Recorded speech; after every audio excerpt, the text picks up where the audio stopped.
Assalamualaikum warahmatullahi wabarakatuh. Perkenalkan, nama saya Ari Sabtono dari Prodi Manajemen.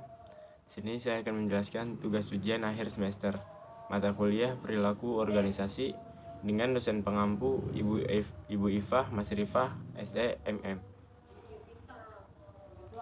Kekuasaan kemampuan mempengaruhi perilaku, mengubah peristiwa, mengatasi perlawanan, dan meminta orang melakukan sesuatu yang tidak ingin mereka lakukan. Prefer dalam Lutyens 2005-482. Kekuasaan adalah potensi atau kapasitas dari satu pihak atau agen untuk mempengaruhi pihak lain atau target. Robbins 1996-284. Pengaruh efek dari satu pihak terhadap pihak yang lain, dan pengaruh dapat mengenai sikap, persepsi, perilaku, atau kombinasi dari hasil-hasil tersebut. Proses-proses mempengaruhi. Yang pertama, instrumental compliance. Orang yang ditargetkan mendapat pengaruh mau melaksanakan karena adanya tujuan untuk mendapatkan imbalan atau reward atau menghindari hukuman atau punishment. Yang kedua, internalization. Target menjadi terpengaruh karena dipikirkan secara intrinsik, memang diinginkan dan benar. Yang ketiga, identification. Target meniru atau mencontoh perilaku yang memberi pengaruh. Hasil usaha pengaruh. Yang pertama, komitmen. Permintaan pemimpin diterima pengikut secara antusias, dan mereka berusaha secara maksimal untuk melaksanakannya. Yang kedua, kepatuhan. Pengikut rela melakukan apa saja yang diminta pemimpin, tetapi dengan sikap yang apatis dengan upaya minimal. Yang ketiga, penolakan. Pengikut dengan berbagai dalih secara aktif menghindari untuk melaksanakan apa yang diminta pemimpin. Sumber-sumber kekuasaan, yaitu kekuasaan penghargaan atau reward power. Kekuasaan yang bersumber pada kemampuan orang mengontrol sumber daya dan memberikan imbalan pada orang lain. Kedua, kekuasaan coercive atau coercive power.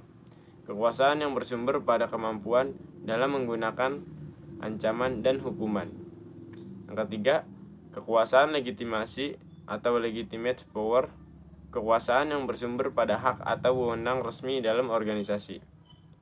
Yang keempat, kekuasaan keahlian atau expert power.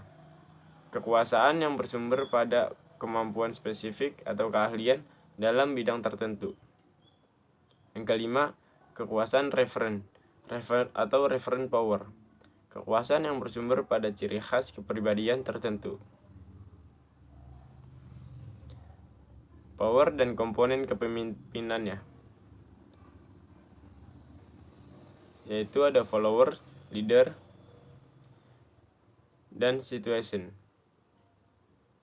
Di dalamnya ada reward, coercive, legitimate, expert, dan referen. Sumber-sumber kekuasaan dalam organisasi. Karakteristik orang yang dipengaruhi: kepribadian, jenis kelamin atau gender, budaya atau tradisi. Pelakunya atau aktor kekuasaan karena legitimasi, imbalan, paksaan, keahlian, karisma, informasi, dan koneksi. Situasi lingkungan, ketidakpastian, kemampuan faktor pengganti, dan keterputusasaan. Kekuasaan dalam organisasi. Politik adalah kekuasaan dalam tindakan, adalah fakta kehidupan dalam organisasi. Penggunaan kekuasaan untuk mempengaruhi pengambilan keputusan dalam organisasi atau perilaku anggota yang secara organisasional tidak bersanksi.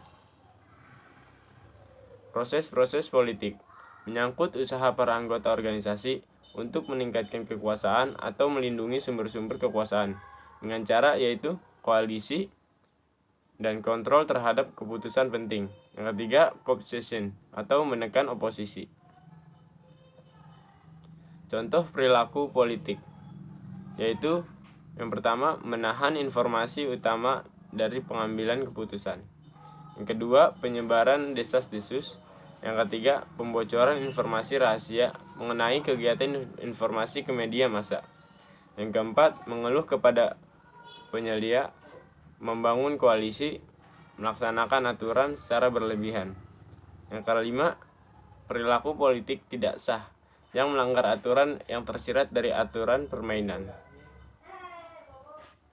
Perilaku politik dalam organisasi, yaitu yang pertama, meliputi perilaku untuk mempengaruhi di luar sistem, formal atau bersifat ilegal, dan seringkali bersifat sembunyi-sembunyi.